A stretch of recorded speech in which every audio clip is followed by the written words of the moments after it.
নমস্কার বন্ধুরা, কেমন আছো তোমরা সবাই? আশা করছি তোমরা সবাই খুব ভালো আছো। আমিও খুব ভালো আছি। আমি পিয়ালি। অনেক দিন বাদে তোমাদের সাথে একটা নতুন রান্নার রেসিপি শেয়ার করবার জন্য চলে এসেছি। আজকে আমি বানাবো চিকেন দো পেঁয়াজা। খুব সহজে বাড়িতে থাকা সামান্য উপকরণ দিয়ে এই রান্নাটা করা যায়, আর খেতেও হয় দারুণ টেস্টি। তো চলো আমরা রেসিপিটা দেখে নিই।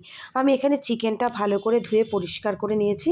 তাতে স্বাদ মতো লবণ, কাশ্মীরি লঙ্কার গুঁড়ো আর 1 চামচ আদা বাটা, 1 চামচ রসুন বাটা দিয়ে ভালো করে মাংসটাকে ম্যারিনেট করে নেব। এইভাবে ম্যারিনেট করে মোটামুটি ঘন্টাখানেক আমি রেখে দিয়েছিলাম। তোমরা চাইলে বেশিক্ষণও রাখতে পারো। এদিকে ওভেনে কড়াইটা বসিয়ে দিয়েছি। কড়াইটা গরম হলে তাতে বেশ খানিকটা সর্ষের তেল আর বড় চামচে 2 চামচ ঘি দিয়ে দিয়েছি। তেল আর ঘিটা ভালো করে গরম হয়ে গেলে তাতে একটা তেজপাতা, শুকনো লঙ্কা, ছোটো এলাচ, একটা বড় এলাচ, দারচিনি, লবঙ্গ, এলাচ আর গোলমরিচ আর জিরে দিয়ে ফোড়নে দেবো। ফোড়নটা ভালো করে ভাজা ভাজা করে সুন্দর গন্ধ বেরোলে আমি পেঁয়াজ কুচিগুলি ওর মধ্যে দিয়ে দেবো। আমি 4টে বড় সাইজের পেঁয়াজ কুচি করে রেখেছিলাম, সেটা দিয়ে ভালো করে ভেজে নেব। একটা পাত্রে আমি 100 গ্রাম টক দই নিয়েছি, তাতে শুকনো লঙ্কার গুঁড়ো আর সামান্য হলুদ দিয়ে একটা খুব ভালো পেস্ট বানিয়ে নেব। এদিকে দেখো পেঁয়াজটাও আমার লাল লাল করে ভাজা হয়ে গেছে। এবার ওই ভাজার মধ্যে আমি 2 চামচ আদা আর রসুন বাটা দিয়ে দেবো। এবার পেঁয়াজ, আদা, রসুন বাটা দিয়ে মশলাটা ভালো করে ভেজে নেব। মশলাটা যখন খুব ভালো করে ভাজা ভাজা হয়ে যাবে, সেই সময় আমি একটা বড় সাইজের টমেটো কেটে রেখেছিলাম, সেটাও দিয়ে দেবো। টমেটো দিয়ে মশলাটা এবার খুব ভালো করে কষে নেব। মশলা থেকে যখন তেল বেরিয়ে আসবে, সেই সময় আমি যে দইয়ের পেস্টটা করে রেখেছিলাম সেটাও দিয়ে দেবো। এবার কিন্তু গ্যাসের ফ্লেমটা একদম কমিয়ে দেবে।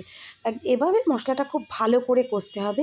আমি এতে 1 চামচ চিনি আর স্বাদ মতো লবণ দিয়েছি। রান্নায় চিনিটা কিন্তু অবশ্যই অ্যাড করতে হবে, কারণ যেহেতু দই আর টমেটো পড়ছে, চিনি দিলে স্বাদটা খুব ব্যালেন্স হবে এবং খুব ভালোও খেতে লাগবে।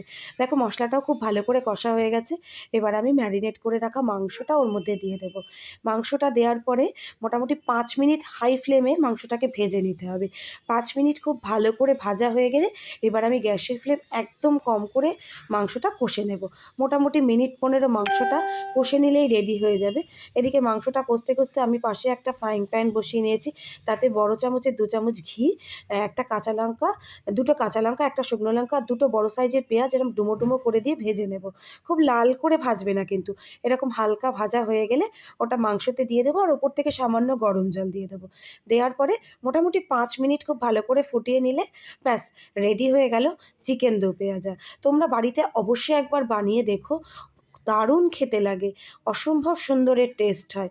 তোমরা কিন্তু আমাকে অবশ্যই জানিও তোমাদের কেমন লাগলো। কমেন্ট বক্সে কমেন্ট করে জানাতে ভুলো না কিন্তু। তোমরা যদি ফেসবুক থেকে দেখে থাকো তাহলে আমাকে ফলো করার, আর যদি ইউটিউব থেকে দেখে থাকো তাহলে আমার চ্যানেলটা সাবস্ক্রাইব করার অনুরোধ রইল। আজ এই পর্যন্তই, টাটা।